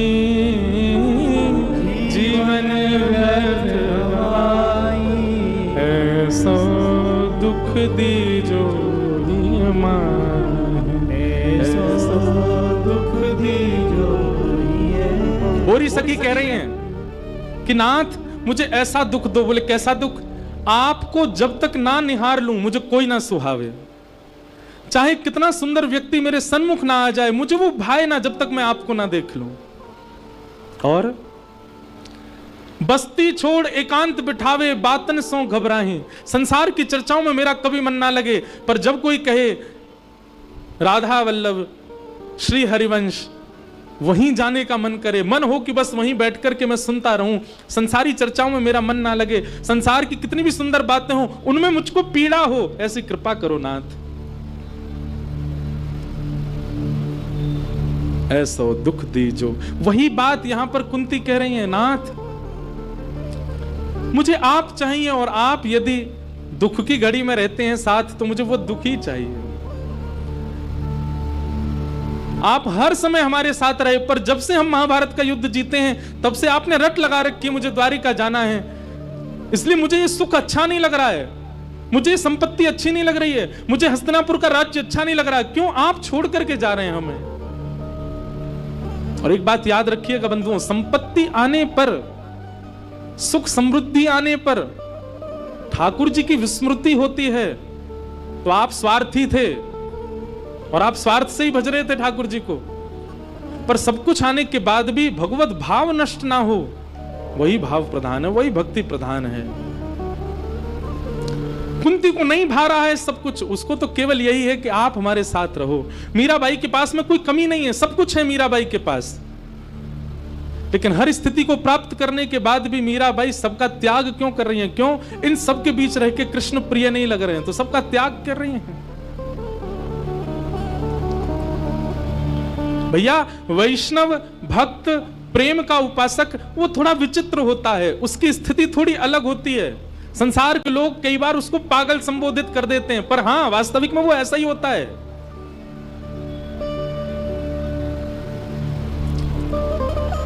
कुंती कह रही है, नाथ मुझे दुख दे दो, पीड़ा दे दो।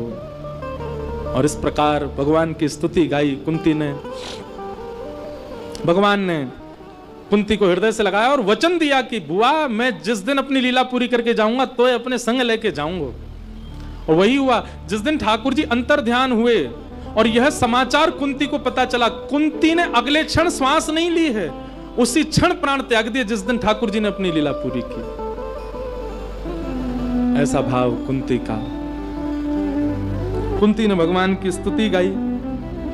भगवान कुंती को आश्वासित करके अब रथ में आरूढ़ हुए, बोले अब हम चलें द्वारिका। जैसे भगवान द्वारिका को निकलने लगे तो युधिष्ठिर जी रोने लगे। भगवान युधिष्ठिर के रुदन को देख समझ गए कि इनको अविश्वास है मेरे ऊपर। भगवान युधिष्ठिर को लेकर के रणभूमि में गए। कहां? जहां भीष्म पितामह बाणों की सैया पर लेटे। बंधुओं, एक बात बहुत ध्यान से सुनिए हमारी। जीवन चाहे हमारा जैसा हो, पर मृत्यु हमारी भीष्म पितामह जैसी हो। आप कहोगे महाराज जी मतलब बाणों की सैया पे लेट जाएं हम? नहीं, परिस्थिति भीष्म पितामह जैसी नहीं हो, पर वातावरण भीष्म पितामह जैसा हो जाए। आहा, मैं कई बार भागवत में अपना प्रेरणा स्रोत यदि मानता हूं तो वो भीष्म पितामह को मानता हूं। अद्भुत है भक्ति। भीष्म पितामह ने अपनी इच्छा मृत्यु के वरदान का इतना सुंदर सदुपयोग किया। सामने मृत्यु देवी खड़ी है, हाथ जोड़ करके भीष्म पितामह से कह रही है कि मैं आ जाऊं। भीष्म पितामह कहते हैं अभी नहीं। कब आऊं? बोले जब ठाकुर जी मेरे सामने आ जाएं, उनके रूप का मैं दर्शन कर लूं, तब तुम आना। मृत्यु की प्रतीक्षा कर रही है भीष्म पितामह। बाणों की सैया पर लेटे हैं, संपूर्ण रक्त निकल चुका है तन का, और बस प्रतीक्षा कर रहे हैं श्याम सुंदर आ जाएंगे तब मैं प्राण त्यागूंगा। और तभी भीष्म पितामह देखते हैं पीतांबरी पहने हुए, मोर मुकुट धारण किए हुए, सुंदर मकराकृत कुंडल कानों में पहने हैं, श्याम वर्ण की कांति है, मधुर चंदन की सुगंधी को हवा में बिखेरते हुए, मंद मंद ललित गलित विलास वल्गुहास, टेढ़ी मेढ़ी सी चाल चलते भय श्याम सुंदर उन्हीं की ओर आ रहे हैं। भीष्म पितामह तो आनंदित हो गए। हाँ, ठाकुर जी आ गए।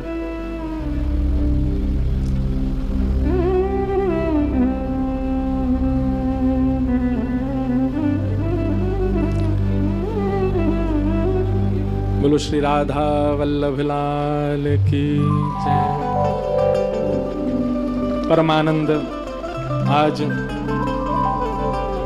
कई रसिक जनों का आगमन कथा में हुआ है और हमारे श्री राधा वल्लभ लाल जी के चरण सेवक परम पूजनीय श्री तिलकायत मोहित महाराज जी आए हैं। आपका बहुत बहुत स्वागत। प्रेम और भाव से 2 मिनट श्री राधा वल्लभ लाल जी को प्रणाम करो। जय जय राधा वल्लभ हित हरि वंश,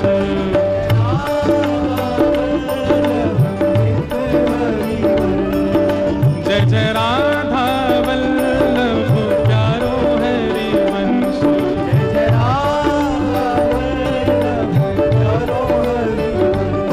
जय जय श्री वृंदावन श्रीवन चंद्र, जय जय श्री वृंदावन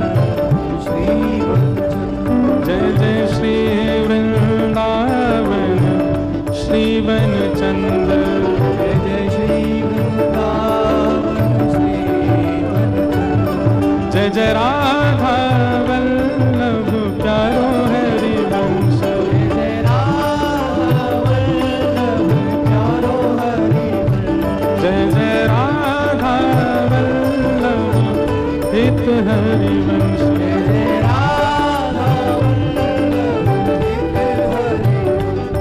जय जय श्री वृंदावन श्रीवन चंद्र, श्री वृंदावन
वृंदावन धाम की।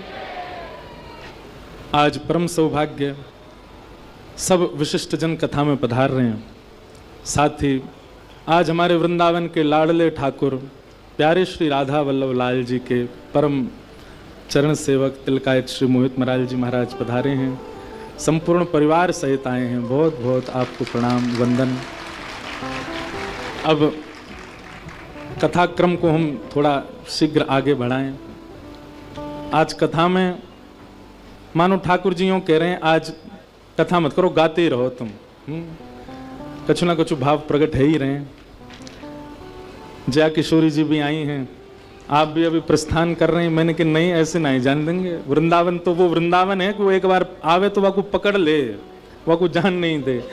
कुछ भाव आपके भी सुनेंगे, उसके बाद ही आप आगे विजय करें। सब अपने व्यस्ततम कार्यों में से आ रहे हैं। महाराज जी पधारे हैं, बहुत बहुत अभिनंदन, स्वागत।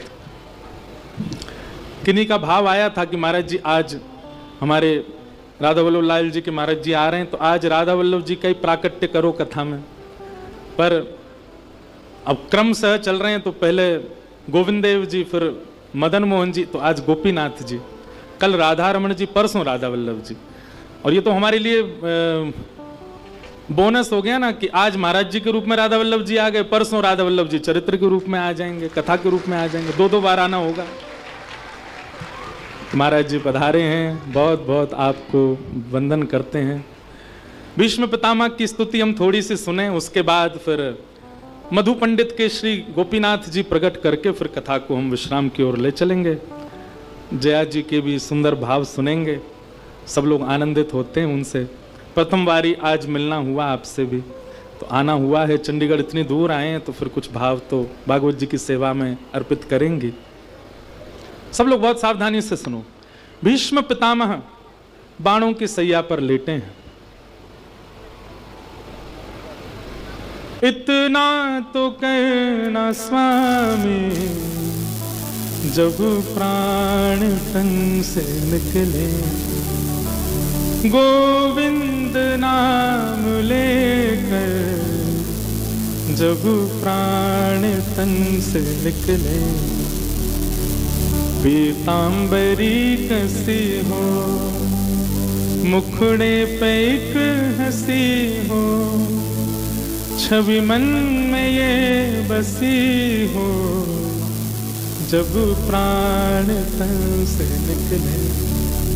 बंधुओं, हमारे वृंदावन में आपने एक चीज देखी होगी, कई वैष्णव जनों को आपने देखा होगा, वो गले में कंठी माला तो पहनते हैं, पर उसके साथ साथ इतनी बड़ी तुलसी जी और गले में ऐसे धारण करके रखते हैं। पता है क्यों?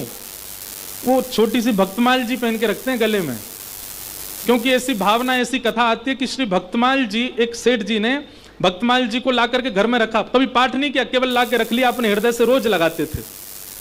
और उसका परिणाम यह हुआ कि जब अंतिम समय उनका आया, तो उनके पुत्रों ने बहुत योजनाएं पूछी, क्या करें हम आपके लिए। तो उन्होंने यही कहा, भक्तमाल जी लाओ मेरी छाती पर रख दो। तो जब भक्तमाल जी को उनके वक्ष पर रखा गया, अंतिम श्वास वो ले रहे थे, बस अंतिम क्षण ही था, तभी वो क्या देखते हैं कि भक्तमाल में जितने भक्त हैं सब उनके सामने प्रकट हो गए।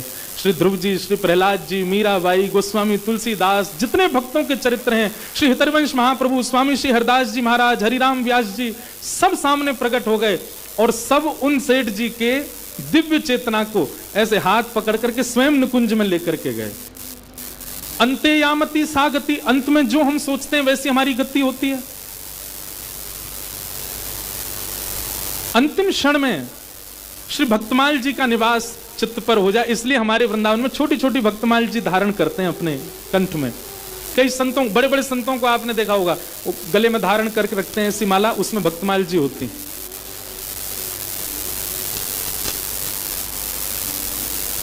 आज हमको बहुत दिक्कत हो रही कथा करने में भैया, इसको ठीक करवाओ।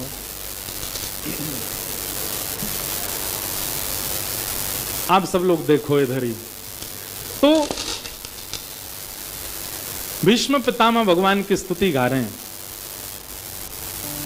और स्तुति गाते हुए भीष्म पितामह बाणों की सैया पर बैठे, तभी ठाकुर जी आए। ठाकुर जी के आते ही भीष्म पितामह उनकी ओर देखने लगे। मृत्यु हो तो भीष्म पितामह जैसे ठाकुर जी सामने खड़े हैं, उस समय भले ही किसी की स्मृति ना हो, बस ठाकुर जी दिख रहे हों। पांडव रुदन कर रहे थे, पांडवों ने जाकर के प्रणाम किया, वंदन किया, पर भीष्म पितामह ने उनको जल्दी जल्दी ज्ञान उपदेश करके कहा कि अब आप लोग सब विराजो, मैं अपना काम करूं। और ठाकुर जी सन्मुख खड़े थे, तब भीष्म पितामह ने स्तुति गाई। अगर भीष्म स्तुति का व्यक्ति नित्य पाठ करता है, नित्य गाता है, तो भीष्म स्तुति के प्रभाव से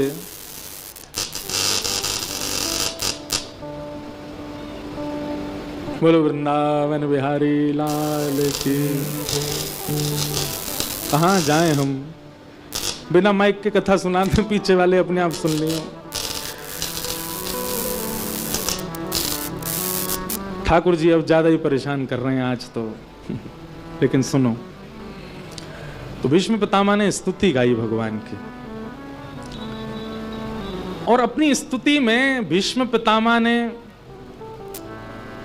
ऐसे भाव प्रकट किए। देखो, मैं कथा में एक बात कहा करता हूं कि व्यंजन का स्तर कब बढ़ जाता है, उसके प्रस्तुतिकरण से। एक ही व्यंजन, कोई भी समोसा है, आप बाहर खा लो तो 10 रुपए 20 रुपए का मिल जाएगा, वही 7 स्टार होटल में खाओ कितने का मिलेगा, 1000-1200 रुपए का मिलेगा। क्यों? प्रस्तुतिकरण, उससे वैल्यू बढ़ जाती है। स्तुति सब गाते हैं, पर स्तुति गाने वाले की प्रस्तुतिकरण कैसा, वो गा किस भाव से रहा है, उससे ठाकुर जी प्रसन्न होते हैं। हम सब लोग सुने सुनाए भाव गाते हैं, मीराबाई का पद गा रहे हैं, गोस्वामी तुलसीदास जी का भाव गा रहे हैं, सूरदास जी के भाव गा रहे हैं, पर हमारे भाव से ठाकुर जी प्रसन्न क्यों नहीं हो रहे? क्योंकि हमने प्रस्तुत किया हुआ भाव ही आगे परोस दिया है। इसलिए मैं निवेदन करता हूं, कभी कभी अपने मनोभावों को कहीं लिख करके नवीन रचना करके ठाकुर जी को सुनाया करो। ठाकुर जी रीझते हैं उससे। राधा रमणम हरे हरे नवीन भाव बना के ठाकुर जी के चरणों में अर्पित किया। श्यामा हृदय कमल सो प्रगटो, श्याम हृदय को भाई वृंदावन प्यारो, ये नवीन भाव बना करके ठाकुर जी को अर्पित किया। हमारे लाल जी बड़े प्रसन्न होते हैं इन सब भावों से। कई भाव ठाकुर जी के आते हैं, वो मैंने आज तक गाए नहीं मंच पर एक बात याद रखिएगा, जिसको पाना है उसको गाना तो पड़ेगा, और गाना भी सुना सुनाया मत गाओ। देखो, प्रैक्टिस करो सुनी हुई बातों से, अभ्यास करो सुने हुए पदों से, पर जब प्रस्तुतिकरण का भाव, अपना कोई भाव ठाकुर जी के आगे प्रस्तुत करो जरूर, अपने आप बना करके। भीष्म पितामह ने स्तुति गाई, इतमति रूप कल्पिता वितृष्णा भगवत सात्वत पुंगवे विभुम्ने स्वसुखमुपगते क्वचिद् विहर्तुं प्रकृतिमुपेयुषि यद्भव प्रवाह। भीष्म पितामह भगवान से कह रहे हैं, नाथ मैं जाते जाते अपनी अंतिम इच्छा पूरी करना चाहता हूं। भगवान बोले, तुम्हारी अंतिम इच्छा क्या है? भीष्म पितामह कहते हैं, मेरी एक कुंवारी बेटी है, उसका ब्याह करना चाहता हूं। भगवान बोले, तुम तो ब्रह्मचारी हो, तुम्हारा तो ब्याह ही नहीं हुआ, बेटी कहां से आ गई? भीष्म पितामह कहते हैं, आपने पूरे विश्व को बिना ब्याह के एक बेटी दी है, और वो उसका नाम क्या है? मति। पुत्री कौन? जो पिता से अपनी मनोवांछा पूर्ण कराए वो पुत्री, और पुत्र कौन? जो मां से अपनी मनोवांछा पूर्ण कराए वो पुत्र। आपने हम सब जीवात्मा को एक पुत्री दी है, मति रूपी पुत्री, और उसी मति रूपी पुत्री के भाव के चलते हम पूरा जीवन जी रहे हैं। नाथ, आज मैं अपनी मति रूपी पुत्री का आपसे ब्याह करना चाहता हूं। मेरी बेटी का आप वर्ण कर लीजिए, मति का आप वर्ण कर लीजिए। तो फिर विवाह से पहले पुत्री अपनी कामना रखती है, पर विवाह के बाद अपने पति की कामना पिता से करती है। हमारे जैसे ब्याह हो जाता है तो बहन आती हैं अपने हमारे जीजा जी के साथ, तो फिर बहन को हमेशा कढ़ी पसंद है, लेकिन जब जीजा जी आते हैं तो फोन कर, उनको बैगन का भरता पसंद है, वही बना दो। क्यों? उनकी इच्छा से अब बेटी रहने लगती है। तो भीष्म पितामह का आप देखो, स्तुति गा रहे हैं, पर प्रस्तुतिकरण कितना अच्छा। बोले, नाथ हम सब अपनी मति की बात मानते हैं, ये हमारी बेटी है, इससे आप ब्याह कर लो तो आप हमारे जमाई हो जाओगे, फिर आप जो कहोगे वही ये इच्छा प्रकट करेगी, इसलिए मेरी बेटी से आप, मति से आप ब्याह करो। भगवान बोले, वाह पितामह, तुम्हारी स्तुति गाने का तरीका बहुत अच्छा है, लेकिन भैया बेटी को हम पसंद है कि नहीं पहले पूछ तो लो। भीष्म पितामह बोले त्रिभुवन कमनम तमाल वर्णम रविकर गौरवराम्बरम दधाने। नाथ, आप इतने सुंदर हैं, त्रिभुवन आप पर मोहित रहता, मेरी बेटी आपसे प्रसन्न नहीं होगी? मेरी बेटी को आप बहुत प्रिय हो। हमारे ब्रज में कहमे, लाला तेने हम पे बहुत बड़ी कृपा करी जो तुम लाला बन के आए, कहीं तुम लाली बन के आ जाते तो। हे कृष्ण लला तुम होते लली तो गरे कट जाते करोड़न के। महाराज, यदि राधा वल्लभ लाल ना होके राधा वल्लभ लाली होते तो लोग बाग जाए जाए करके अपने सिर न्योछावर करके आते, इतने प्यारे लगते। प्यारे तो अब भी लग रहे हैं, अब भी कौन से प्राण नया त्याग रहे हैं, लोग सब त्याग रहे हैं। लेकिन लाला तुमने हमने बहुत बड़ी कृपा करी जो तुम लाला ही हो, कहीं लाली बन आए होते तो कहा होता। भीष्म पितामह कहते मेरी पुत्री को आप बहुत प्रिय हो नाथ, आप बहुत सुंदर हैं, मेरी पुत्री तो आपसे ब्याह करेगी। आहा, भीष्म पितामह स्तुति गाते जा रहे हैं। बंगाल में प्रकट हुए श्री मधु पंडित मधु गोस्वामी, और जब मधु गोस्वामी जी ने एक बार कथा में सुना, वृंदावनम परित्यज्य पादमेकम न गच्छति। मधु गोस्वामी ने केवल यह प्रसंग सुना था कि भगवान श्री कृष्ण वृंदावन छोड़कर के एक पग भी कभी बाहर नहीं जाते। ये सुनते ही उनके मन में ऐसी भावना उत्पन्न हुई, बोले वृंदावन छोड़ के कहीं नहीं जाते तो फिर हम काहे को अन्य कहीं पड़े, हम भी वृंदावन जाएंगे। और वृंदावन को बचते बचते बचते बचते श्री मधु पंडित वृंदावन आ गए। वृंदावन में आकर के इतने व्याकुल हो गए, जड़ वस्तु चैतन्य वस्तु सबसे पूछते हैं श्याम सुंदर कहाँ हैं, मदन मोहन कहाँ हैं, गोपीनाथ कहाँ हैं, मेरे राधा मोहन कहाँ हैं। वृक्षों को हृदय से लगा लगा करके, उनको कंठ से लगा लगा करके उनसे पूछते, आप ठाकुर जी को बहुत प्रिय हो, वो सदा कुंजों में ही निवास करते हैं, आप बताओ ना मेरे श्याम सुंदर कहाँ हैं। इतने विरह व्याकुल हो गए मधु पंडित।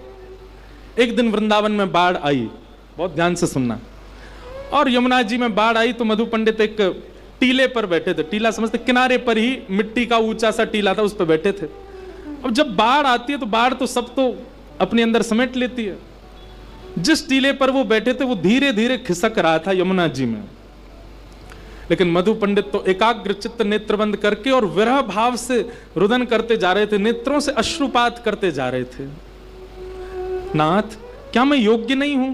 क्या मुझे इस जन्म में आप प्राप्त नहीं होगे? मधु पंडित जी के उस विरह भाव को ठाकुर जी देख तो रहे थे, लेकिन तभी ठाकुर जी की दृष्टि पड़ी कि अरे ये जिस टीला पे बैठे वो धीरे धीरे बह रहा है जमुना जी में, यदि मैं नैकात देर में प्रकट ना भयो तो मधु पंडित बह जाएगो, डूब जाएगो जमुना जी में। ये भावना देखते ही ठाकुर जी से रुका नहीं गया, और इतने में ही एक कुंज लता में साक्षात त्रिभंग लली श्याम सुंदर श्री गोपीनाथ प्रकट हो गए। बोलो गोपीनाथ की, श्री राधा गोपीनाथ प्रकट हो गए। और ऐसे प्रकट नहीं हुए, सचल प्रकट हो गए। और प्रकट होकर के मधु पंडित को जाकर के उन्होंने, वो टीला बह रहा था, वहां से खींच करके उन्होंने बचाया ठाकुर जी ने। मधु पंडित ने जब नेत्र खोल करके देखे, पीतांबरधारी श्याम वर्ण सुंदर मुकुट धारण किया, कटाक्ष नेत्र सुंदर अधर पर मुस्कान, देख करके एक बार तो मूर्छित होकर गिर पड़े। जब होश में आए तो स्वयं को ठाकुर जी की गोद में पाया। ठाकुर जी बोले, कहा भयो मधु पंडित? बोले, आप प्रकट हो गए नाथ? बोले, हाँ, तेरे भाव से मैं प्रकट है गयो। मधु पंडित और उनकी बड़ी प्रिय वार्ता हुई। ठाकुर जी से उन्होंने कही, बोले नाथ अब सदा ऐसे ही रहो। ठाकुर जी बोले, ये घनघोर कलिकाल है, अगर मैं चलता फिरता बोलता रहूंगा तो संसार के लोग मुझे छोड़ेंगे ना, जन कहा मांगेंगे मुझसे। लेकिन तेरी भावना है, तेरी भावना के लिए मैं मूर्तिमंत है के रहूंगा, पर मूर्ति के भाव से सबन को दिखूंगा, तो को नहीं दिखूंगा। तेरे काजे तो मैं साक्षात चलतो फिरतो ही दिखूंगा। और इसी भावना से वृंदावन में ही भूमिगत रूप से विद्यमान श्री राधा गोपीनाथ भगवान मधु पंडित के भाव से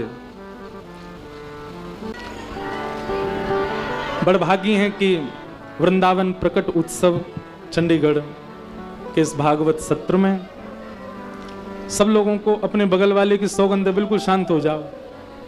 अगर आप लोग बोलेंगे तो आपके बगल वाले के सिर में दर्द हो जाएगा, कसम लग जाएगी उसको। बिल्कुल शांति से विराजो। आज परम सौभाग्य है, नित्य के भांति रोज संत वृंद पधार रहे हैं, वैष्णव जन पधार रहे हैं, ठाकुर जी के यश को सुनाने वाले वक्तागण पधार रहे हैं। इसी श्रृंखला में आज हमारे मध्य में युवा जिनसे खूब प्रेरणा ले रहे हैं, किशोरी जी ने जिनको चुना है अपने भावों को जन जन तक पहुंचाने के लिए। बंधुओं, ठाकुर जी के यश को भी वही गा सकता है जाको ठाकुर जी चुने। हर कोई के भाव आप सुन सब सकते हैं, पर गाने का तो सुख सबको नहीं मिलता, और वह भी सर्वव्यापी। अब गाने का प्रयास भी बहुत लोग करते हैं ठाकुर जी के यश को, पर सब तक पहुंचे वह भी तब होता है जब ठाकुर जी की इच्छा हो, ठाकुर जी की कृपा। अनेक युवाओं तक, विशेष रूप से युवाओं तक अपने भावों को पहुंचाना, जिनका उद्देश्य है ऐसे परम भगवत परम भागवत श्री जया किशोरी जी आज आई हैं यहाँ पर। हमारा सौभाग्य है कि आज के उत्सव में इतने सब संतों का दर्शन हुआ, उसी बीच आप भी आए।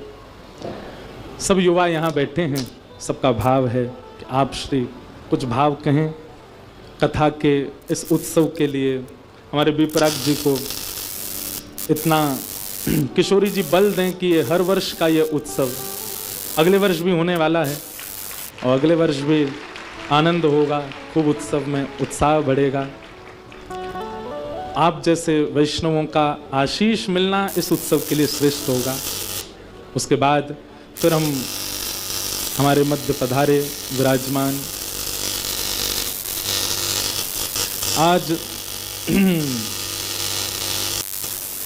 हम तो आज जय हो, आज तो हम कथा ही नहीं कह पाए ढंग से, कुछ ना कुछ भाव आता ही रहा, पर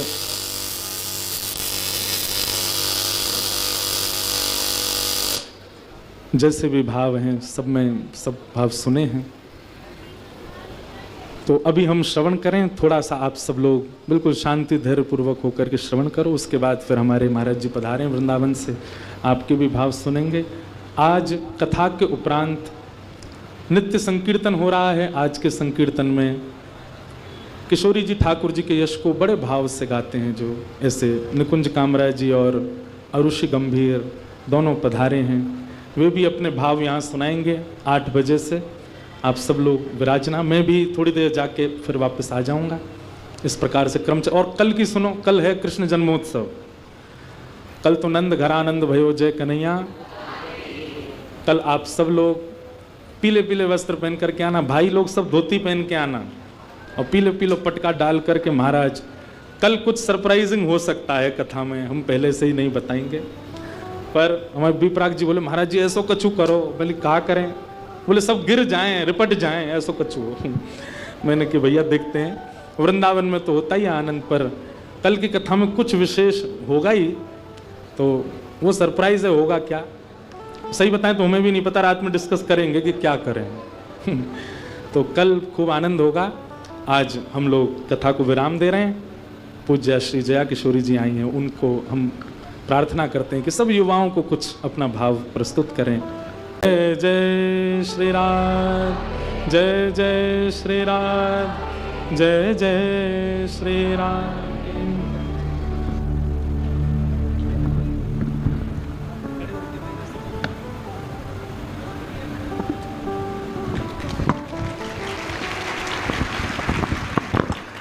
हरे कृष्णा। देखिए, मैं ज़्यादा कुछ नहीं कहूँगी, क्योंकि हम जब कहीं कथा में आते हैं, हमारी आदत है हम जहाँ भी जाते बोलते ही हैं।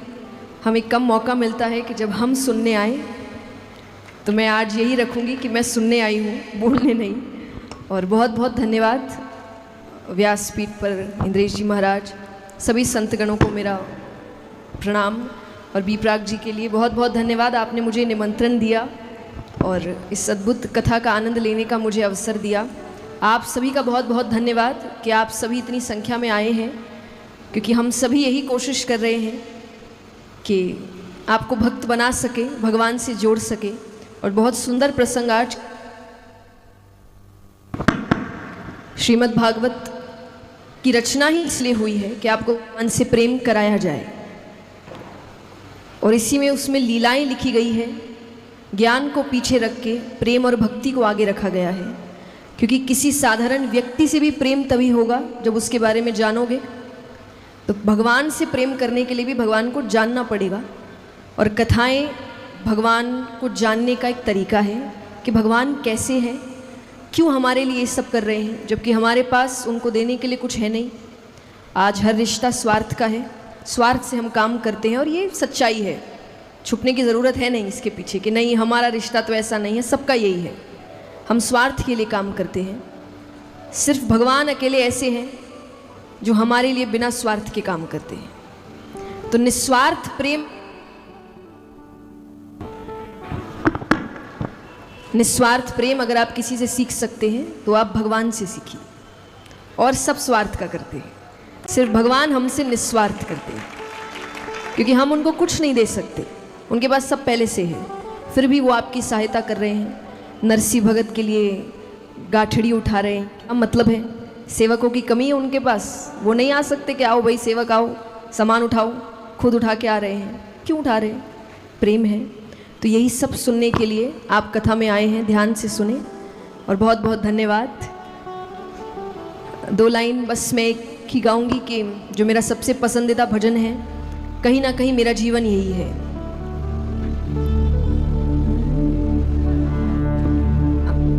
मैं खुद गाती हूँ, उसको बंद कर दीजिए। पतवार के बिना ही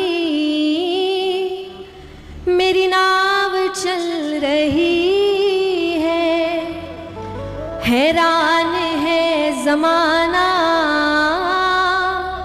मंजिल भी मिल रही है, करता नहीं मैं कुछ भी, सब काम हो रहा है मेरा आपकी।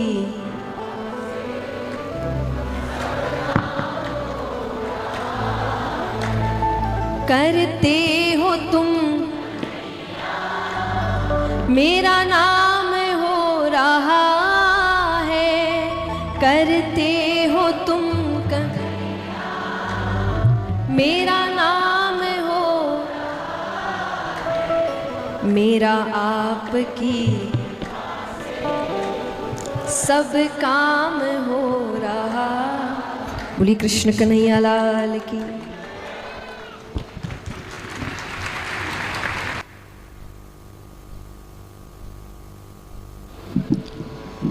जय बोल वृंदावन बिहारी लाल की।